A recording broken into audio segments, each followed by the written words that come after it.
आज बात बोल्ड और ब्यूटीफुल बेगम पारा की, जिसने एक फोटोशूट से इंडस्ट्री में तहलका मचा दिया था।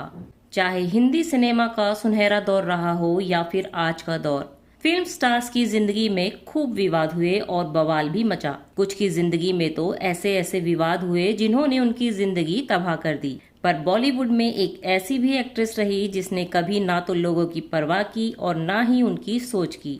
इस एक्ट्रेस ने वही किया जो दिल ने कहा।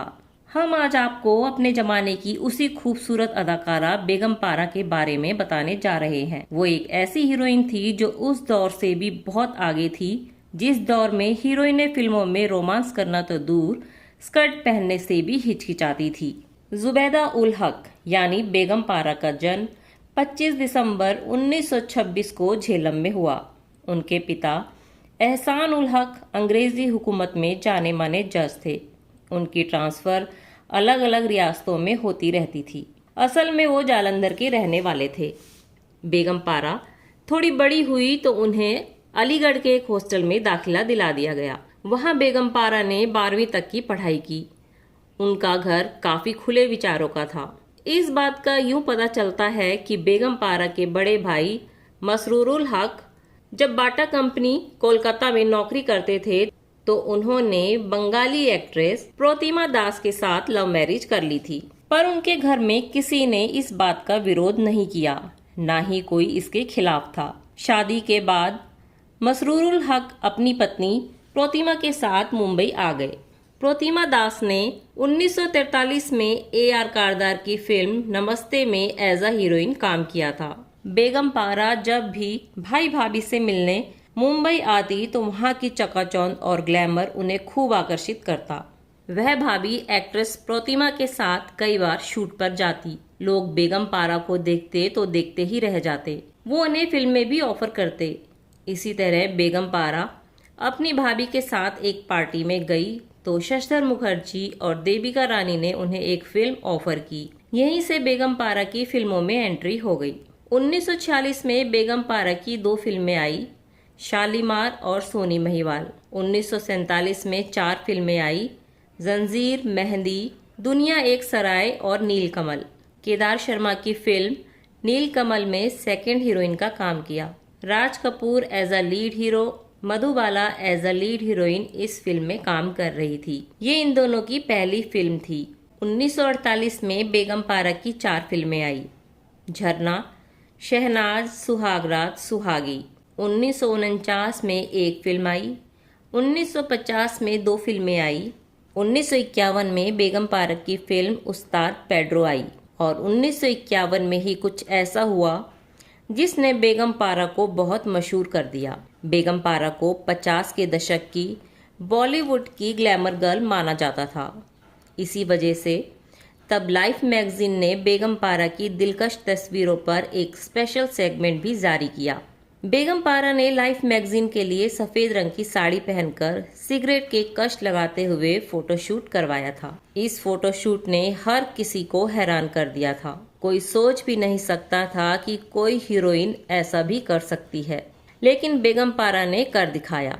इस फोटो में बेगम पारा ने जैसे पोज दिए, उसकी वजह से उन्हें बॉम्बशेल गर्ल कहा जाने लगा था और जो लोग उन्हें नहीं भी जानते थे वो भी उन्हें जानने लगे थे। 1950 से 1953 तक चले कोरिया के युद्ध में लड़े अमेरिका के फौजी बेगम पारा के बहुत दीवाने हो गए थे। हर फौजी के बैरक की दीवार में उनकी तस्वीर टंगी नजर आती थी। बेगम पारा का फिल्मी सफर भी आगे बढ़ता रहा। बेगम पारा ने जब फिल्मी दुनिया में खुद को स्थापित कर लिया तो उन्होंने एक्टर दिलीप कुमार के भाई नासिर खान से शादी कर ली। नासिर खान दिलीप कुमार के छोटे भाई थे। नासिर खान से शादी के बाद बेगम पारा ने 3 बच्चों को जन्म दिया। इनमें से एक का नाम आयूब खान है, जो फिल्मों और टीवी के जाने माने एक्टर है। बेगम पारा ने 1958 में नासिर खान से शादी की थी और फिर एक्टिंग छोड़ दी। लेकिन बेगम पारा को हमेशा उनके बोल्ड अंदाज के लिए याद किया गया। वो एक ऐसी एक्ट्रेस थी जो खुलेआम शराब पीती थी और विस्की का गिलास हाथ में लिए रहती थी। बेगम पारा ने एक इंटरव्यू में कहा था कि मैंने कभी स्मोकिंग नहीं की, लेकिन मैं ड्रिंक जरूर करती थी। तब भी करती थी जब इसे टैबू माना जाता था, यानी जब ये निषेध थी। जबकि बाकी एक्ट्रेस कोका कोला में ड्रिंक मिला लेती और ऐसे दिखाती कि वो शराब पीती ही नहीं है। बेगम पारा और उनके पति नासिर खान ने एज प्रोड्यूसर एक फिल्म शुरू की जिसका नाम था जिद। इसमें संजय खान और सायरा बानो को लिया गया था। इसके निर्देशक खुद नासिर खान थे। फिल्म की लोकेशन फाइनल करने के लिए बेगम पारा और नासिर खान डलहौजी गए हुए थे। लौटते समय नासिर खान को दिल का दौरा पड़ा और वो गुजर गए। बेगम पारा पर बहुत बड़ी मुसीबत आ गई। पैसा फिल्म में लग चुका था, बच्चे बहुत छोटे थे। इस समय में उन्हें दिलीप कुमार से बहुत शिकायत रही कि उन्होंने हमारी मदद नहीं की। बेगम के कुछ रिश्तेदार पाकिस्तान भी रहते थे, जिनके बुलाने पर वो बच्चों को लेकर पाकिस्तान चली गई। पर वहाँ रिश्तेदारों की छोटी और दकियानुसी सोच से तंग आकर महज 2 साल बाद बेगम पारा वापस भारत आ गई।